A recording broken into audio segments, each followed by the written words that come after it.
Hello everyone, my name is Abhishek and welcome back to my channel. In today's video, let's explore Google Kubernetes Engine. So we will learn why GKE is a very popular choice to run enterprise grade Kubernetes clusters. Now before we get to GKE, let's do a quick recap of what is Kubernetes and why Kubernetes. I'm sure if you're watching this video, you're already aware of Docker and you understand the concept of Docker and containers. In case you are new to this as well, I would highly encourage you to check my Docker playlist. So I have a free Docker course where I explain Docker right from the scratch, right from containers to covering all the features of Docker. So make sure you go through it if you're new to Docker as well. So Docker solved two major challenges with IT.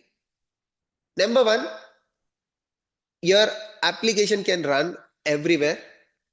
So before Docker, there is a classic problem where developers might be using, let's say, CentOS as their local environment, and QA engineers or system administrators might be using Ubuntu. Now, because of configuration or because of different steps required to run the application might run on CentOS but not on Ubuntu. It can be because of system dependencies. It can be because of how to download the application dependencies. So Docker solved this problem by introducing something called containers. And other challenge that Docker solved was resource utilization. So on a single virtual machine, you can install Docker, and instead of running a single application on the same virtual machine with network isolation, you can run multiple containers so that resources such as CPU, memory, or storage are efficiently utilized. So containers solved two major challenges in IT, or you can say Docker solved two major challenges in IT. However, containers were not production ready. So what do I mean by this? While containers made a lot of things easy, there are still a lot of things that containers did not have. Because of that, containers were not production ready. Number one, I'll try to list out few things to make you understand. Number one, containers are ephemeral in nature. That means by default, containers are short-lived. There can be n number of reasons why your containers can go down. For example, if application within the container is crashed, a container goes down. Or let's say there are not enough resources for a container, maybe CPU, memory. So container can also go down for memory related issues or CPU related issues as well. There are other reasons why your container can go down, and because of that, it is short-lived in nature. Now, imagine on your production system, you have your application running as container and the container went down, you did not notice it, and for a lot of time, your container was down, which led to a bad user experience for your customer. And complementing the ephemeral nature, other drawback of containers is service discovery. Service discovery is a very, very critical part when it comes to running applications. Imagine you have application and you have database, right? Application running in a container and database running in a different container. Now, while writing the application, you hard coded the IP address of the DB container, let's say 172.16.3.4, and that was mentioned in the application configuration. As I told you, it is ephemeral in nature. So for some reason, random reason, your database container went down. Your system administration team was very proactive. They had some alerting system. And even if they try to get this DB container back in 5 minutes, let's say. But when this container comes up, now the IP address of the container can change. And most likely it would change.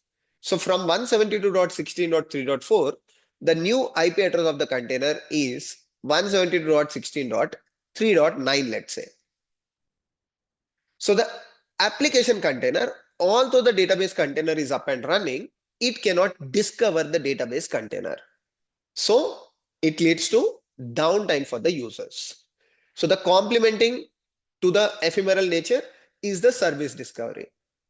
Apart from that, to run applications at enterprise level, you need features like load balancing, you need high availability, right? You need reliability of the application to tackle millions of users.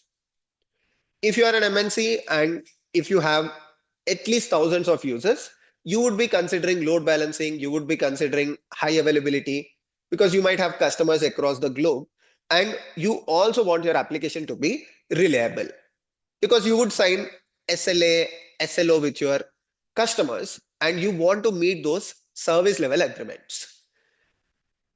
And security is another thing. Although you can run containers as non-root, there are still challenges that you have to take care of from security point of view that are not out of the box with containers. So these drawbacks made containers not production ready, and a lot of companies back then, I mean before Kubernetes, they were using containers on virtual machines at the lower environments, but companies were not risking them to use it at the higher environments. It can be staging, it can be production or UAT environments. They were only restricted to the lower environments. Now, this problem is solved by Kubernetes, right? Again, if you want to understand these things in detail, I just covered the high level things of it. If you want to understand, you should definitely check out my Docker playlist because I have covered all of these things in detail. There are some things that I did not cover. It can be persistent volumes or it can be security constraints. All of them are covered in the Docker playlist. Cool. So going back, Kubernetes solved these problems. Now, Kubernetes is open source by Google, right? So Google as a company said, hey, we know how to solve these challenges. At Google, we are already solving these challenges. We have an internal solution, but we would like to open source a part of this solution. And this is called Kubernetes. So Google open sourced it. Later, it is backed by CNCF, Linux Foundation. But when Google open sourced it, 10 companies started looking into this solution and it was very, very promising. Number one, Google addressed or Kubernetes addressed the ephemeral nature of containers by creating a high level resource called pods. So the lowest level of deployment in Kubernetes is not containers, but it is pods. So containers are put inside a resource called pods, and these pods, right? So they are backed by replica set controller. Back then, replication controller, but now it's replica set controller. And this is also supported by a deployment resource. Again, I'll not get into the details of these resources, but ephemeral nature is solved by pods. Replica set container, it can ensure even if one of your container or even if one of your pod goes down, by the time user realizes that your container is down, a new pod is created or a container is run within the pod. And replica set container also ensures high availability. So if you say I need 3 copies of my container or I need 10 copies of my container, this replica set controller always make sure you have 10 copies of your container no matter what. And Kubernetes comes up with a cluster architecture. So instead of a single virtual machine that is running containers, so Kubernetes say we will come up with a cluster architecture where Kubernetes is created on bunch of virtual machines. So typically, a production grade Kubernetes clusters would have 3 control plane nodes at the least and n number of worker nodes. Now these 3 control plane nodes has the Kubernetes control plane architecture. So there are components that are responsible for making sure Kubernetes is production ready. Now this control plane takes care of decisions like on which virtual machine the pod has to be deployed or the container has to be deployed. It also takes care of decisions like how to route the request, how to ensure the the data plane nodes where your containers are running, they are always intact. There are various components here like API server, scheduler. It also has a Kubernetes-like database thing, which is called etcd. Of course, etcd is not a database. It stores the information of your objects, but you can technically understand it like a database, right?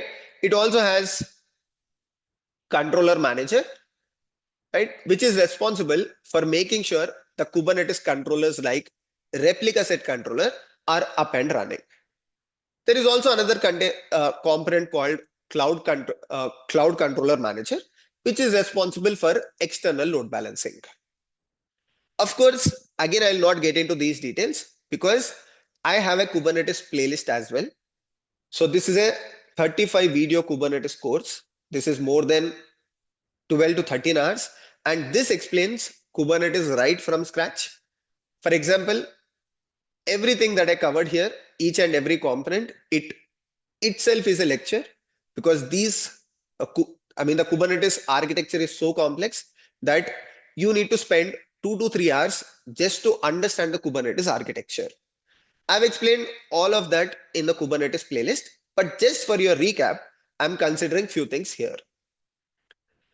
And Kubernetes also supports load balancing. So Kubernetes has a resource called Ingress. Today, it also supports Gateway API resource. Now, using these resources, you can ensure a proper load balancing is set up. You also have a choice to decide the load balancing technique. You also have a choice to decide the load balancer itself.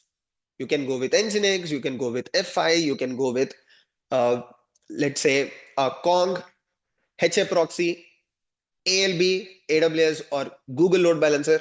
You can choose load balancer of your choice. Number 4, Kubernetes also ensures security.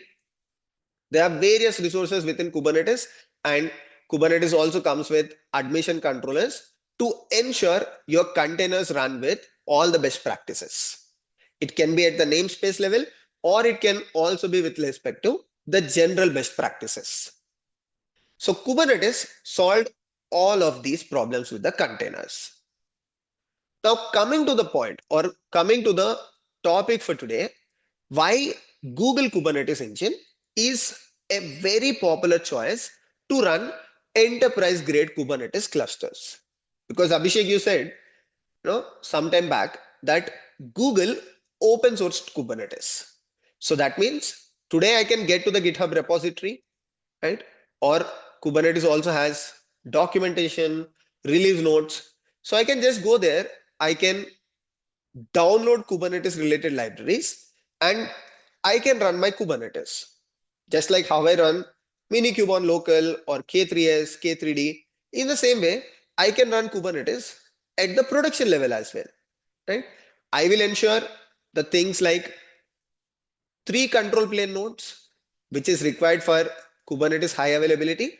And I will also set up multiple worker nodes, let's say 6 worker nodes, so that I have enough resources to run all the microservices within my organization as pods. You can definitely do it. It's not that companies don't do it. There are a lot of companies today who run the open source Kubernetes clusters. So they DevOps engineers, they set up this using COPS or they set it up using Kubedium. There are a lot of options. However, self-hosted Kubernetes cluster requires a lot of effort. What is self-hosted Kubernetes clusters? The one that we were talking about. If your DevOps engineers set up Kubernetes cluster using Ansible or maybe using Terraform, Kops, KubeADM, they need to spend a lot of effort, not during the initial setup. Initial setup is a one-time activity, but imagine they have to take care of patching the virtual machines because they are spinning up these virtual machines, let's say on Google Cloud VMs. So they have to patch or at least make sure the virtual machines are timely upgraded to the new version. They also have to ensure the Kubernetes cluster version itself is timely updated. Once in 3 months, Kubernetes comes up with a new major version, and Kubernetes keeps updating multiple minor versions as well. So today, if you are running, let's say 1.32.1 version of Kubernetes, maybe in few days, you might see 1.32.2. And in few days, you might see 1.32.3, which is addressing a critical vulnerability. Now, if you're going for a self-hosted, your DevOps engineers should always look at the release notes and they have to ensure the version of the Kubernetes cluster is upgraded. Number three, apart from patching, apart from upgrading the Kubernetes clusters, costing is very, very important.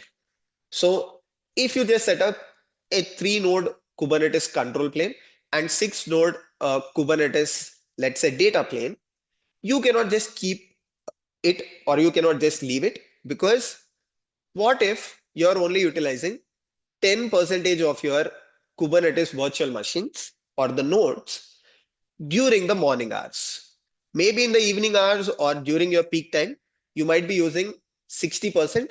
But if you're only utilizing 10% during the daytime, the cloud provider, because end of the day, these are virtual machines, these are Google Cloud Compute, let's say, and this compute is charged by the cloud environment, right?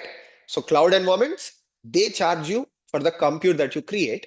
And if you're only utilizing, because let's say this is of 10 GB RAM, and if you're only using 1 GB RAM, cloud provider does not say, I'll only charge you for 1 GB. They would charge you for 10 GB. Not only this, imagine your company is running a sale, and during the peak hours, these 9 compute machines are not good enough where you are running your microservices, and you might need few more compute instances. So I'm talking about scaling up and scaling down. So this also has to be manually taken care, or your DevOps engineers have to go with tools like Carpenter, right, or Cluster Autoscaler, and they have to use these resources to scale up and scale down the Kubernetes clusters, which is again a very difficult task if you ask me. Number four, apart from all of these things, it also requires good knowledge or subject matter expertise, right? Someone, maybe your junior DevOps engineer, might not understand what is the security vulnerability that is addressed in 1.3 or 32.3, and they might not realize that upgrading is important, or they might not realize what exactly is the vulnerability. So a good subject matter expertise of Kubernetes is also very, very important. Now, these things are addressed by managed Kubernetes clusters or managed Kubernetes offerings. But Abhishek, are there no advantages of self-hosting a Kubernetes cluster? Definitely there are advantages. And in fact, if your DevOps engineering team is capable, I would say they should go with this because you get the complete flexibility. The data is with you. You are completely handling your Kubernetes clusters, but only if your DevOps engineering team is capable enough, or you have at least a medium scale DevOps engineering team, not 1 or 2 engineers, because they would be overwhelmed with this. At least if you have a mid-scale team, like maybe 10 to 15 or 20 to 30 DevOps engineers, yes, you can take up the option of self-hosting the Kubernetes cluster. Otherwise, with a small team, a managed Kubernetes cluster is a very good choice. I'll also talk about the downsides, but the advantages that they bring, we are talking about Google Kubernetes Engine, right? Because we are in Google Cloud series. And Google Kubernetes Engine is a very popular Kubernetes offering. One reason, it is backed up by Google. Google is the one that has actually open sourced Kubernetes. And if they're offering a managed Kubernetes service, they might be doing it very, very good, right? Of course, it's just it's not just an assumption. Also, what GKE does is that, number one, GKE, if you go with this offering, it can automate your Kubernetes management. What is automating Kubernetes management mean? Both the Kubernetes control plane as well as the data plane of the Kubernetes can be scaled up and scaled down by the GKE software itself or the Google Kubernetes Engine itself. So if required, it can scale your data plane to multiple nodes, which we were talking about during the load time. Or if GKE feels, okay, you might not need 6 virtual machines or 6 compute nodes, it can also downscale and keep your compute nodes only to 4. So this way, it can automatically take care of the costing. Number 2, it can also identify right virtual machines for you. What are the right virtual machines? Should you go with, let's say, compute optimized virtual machines? Should you go with memory optimized virtual machines? Should you go with E2 series? Should you go with other series? All of that is taken care by GKE itself. All that you have to do is you have to tell GKE, no, that I need a Kubernetes cluster. Rest, it can take care if you go with GKE autopilot mode. So GKE comes with 2 modes. One is the general mode and other is the autopilot mode. The difference is very simple. In the general mode, GKE only takes care of your control plane, whereas in the autopilot mode, it takes care of your control plane as well as the data plane. That means you hand over the complete control of your cluster to GKE itself. It takes care of security patching, it takes care of upgrades, it takes care of costing, everything is taken care. Yeah, patching is very important. When it comes to GKE, with a single click of button, even in the standard mode, you can upgrade from 1.32.1, let's say, to 1.32.2. Upgrading becomes very, very simple and life of DevOps engineer becomes very, very easy.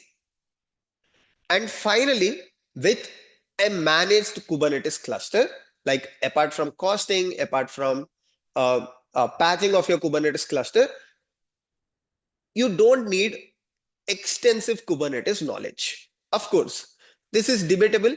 Is it actually good or is it bad? Because, you are losing the complete understanding of Kubernetes or you are leaving the complete control of your Kubernetes cluster. But if you are a small team, at least I think this is an advantage.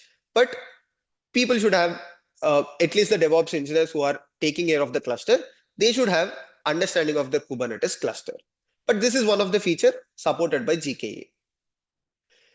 So this makes GKE a popular choice why a lot of companies go with Google Kubernetes Engine for enterprise Kubernetes clusters. Everything that we discussed, all the drawbacks, it can be high availability, it can be auto scaling, right? Or it can be upgrading your Kubernetes cluster, it can be patching, or it can be managing control plane and data plane. All of this is done by GKE itself. In the next lecture, we will learn through a real-time project. Now that we only focused on the theory part, in the next lecture, I will show you how to use Google Kubernetes Engine, how to spin up a Kubernetes cluster in just matter of minutes, just few click of buttons and you have a Kubernetes cluster. And we'll also run an enterprise application, a multi-microservice architecture application, and see how to use GKE. Now, if you're waiting for that video or if you want me to do it, please let me know in the comment section what kind of application are you looking for. I hope you found this video insightful. See you all in the next one. Take care, everyone. Bye-bye.